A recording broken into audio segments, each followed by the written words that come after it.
It's complicated. I completed my quest. He returned to me. I removed my helmet, and now I'm an apostate. Which is all the more reason for you to stay here with us. Where you're from, you may be an apostate, but here, you'd be landed gentry.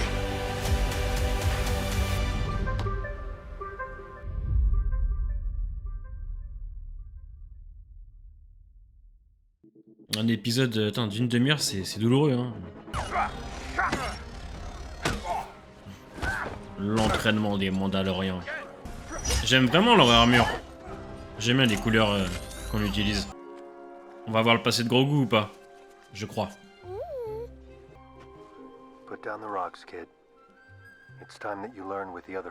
J'allais dire oui, c'est plus un enfant. Oui et non. Un enfant de 50 balais, quoi. Je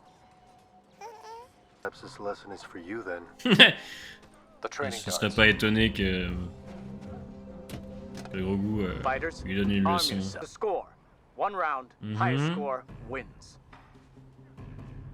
Ah, c'est moins compliqué que les jeux d'Alice in Borderland, hein.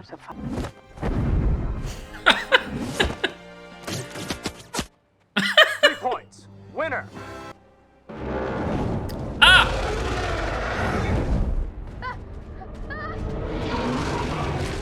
Merde!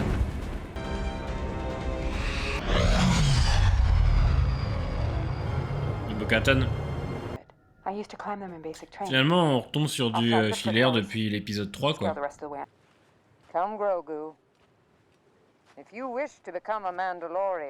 Ce serait bien qu'on explore son passé, en plus. It is the heart of Mandalorian culture.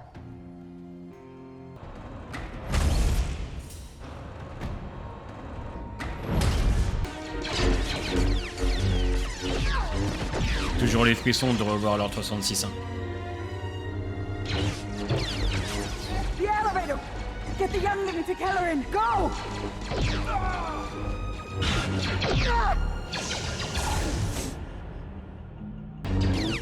Il est chaud, lui. Ah oui. Il rigole zéro, lui. Je sais pas qui c'est, mais...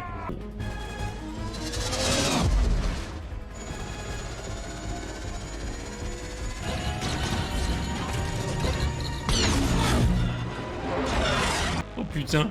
Ah bah regardez où on est. Putain, il a eu la chance d'être tombé sur lui quand même, hein. Ok, donc il a réussi à s'enfuir avec lui quand même. Ah.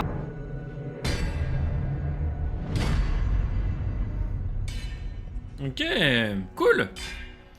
Cool. Non mais fin de saison 3, il a une armure et il dit son premier mot.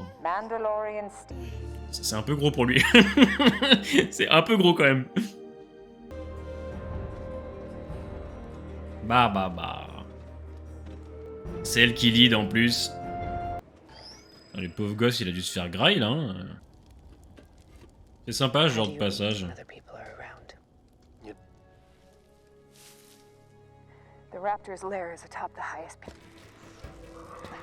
Il a du mal à se soulever. En même temps, vu la masse. Moi, je fais ça tous les matins quand je vais chez Pôle emploi.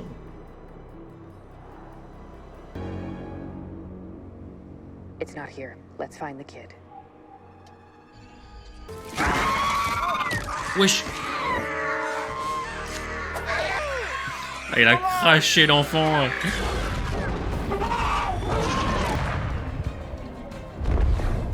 Ah mais lâche le gosse, bordel. Lâche le gosse et le daron aussi. Ah, l'autre daron.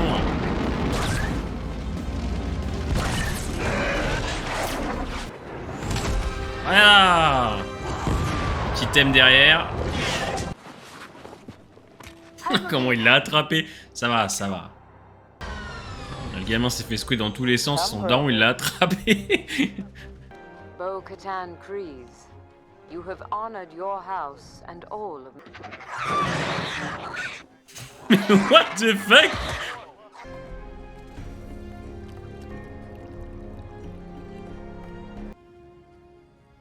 I mean a real one. J'aime bien l'armure là, moitié.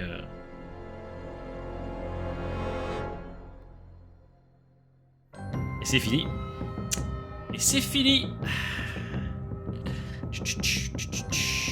Alors, que dire sur cet épisode? Effectivement, bon, bah, la critique va être rapide puisqu'on est encore sur un petit épisode filière, même si on comprend mieux les intentions de Bo-Katan et surtout le passage avec Grogu, hein, sur tout ce qui s'est passé pendant l'Ordre 66. Alors, je ne savais pas qui était ce Jedi, je me suis renseigné un petit peu, voilà, donc c'est cool de savoir qu'on n'est pas tombé dans le fanservice. Donc c'est Kelran Beck qui a sauvé Grogu, donc c'est un ancien maître Jedi, qui est apparu pour la première fois sur Star Wars Jedi Temple Challenge, hein, qui est un jeu pour enfants développé par Lucasfilm, et qui a fait ses débuts, alors si j'ai bien compris, sur une chaîne YouTube donc de Star Wars Kids, le 10 juin 2020.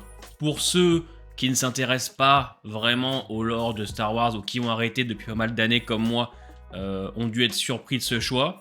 Moi je trouve que c'est une bonne chose puisque premièrement ça connecte bien à l'univers Star Wars, et de deux, comme je dis, on n'est pas dans le fanservice.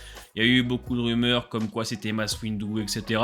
Moi je pense que c'est une bonne chose. En plus ces passages sont plutôt quand même très bien faits, hein. L'acteur manie bien le sabre, ça fait toujours plaisir de revoir cet Ordre 66. Alors ça fait plaisir et en même temps c'est douloureux, hein, parce que je pense que pour beaucoup ça a été un trauma quand on était plus jeune, hein. Moi l'Ordre 66 dans Star Wars 3, j'ai du mal à le revoir encore aujourd'hui tellement je le trouve triste. Tellement que je le trouve d'une profonde tristesse, j'ai beaucoup de mal à le revoir aujourd'hui.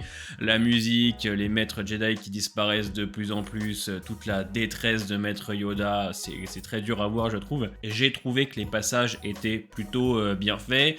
Ça permet de rajouter une petite backstory à Grogu. Alors, c'est pas non plus le plus grand développement de l'histoire, on pourra même y revenir je pense plus tard en tout cas dans cette saison, mais il fallait quand même des passages pour Grogu, il lui fallait à ce personnage-là, en tout cas, ce genre de moment, puisqu'en plus de ça, on continue un peu à travailler le personnage, hein. Au début, on le voit s'entraîner, il va, je pense, se diriger vers la voie Mandalore, et n'oublions pas que, même si c'est un bébé, il a 50 ans, et il est maintenant en mesure de pouvoir commencer à se défendre tout seul, et à se débrouiller, même si il dépend encore de Din Djarin. Donc je valide bien évidemment les passages avec Grogu, hein, toujours plaisir de revenir sur Coruscant. Bon, tout ce qui touche aujourd'hui à l'épisode, je pense que c'est essentiellement pour le personnage de Bo-Katan. Elle nous fait comprendre à la fin, quand elle regarde le symbole du mythosaure, quand elle en parle à celle qui forge les armes, et surtout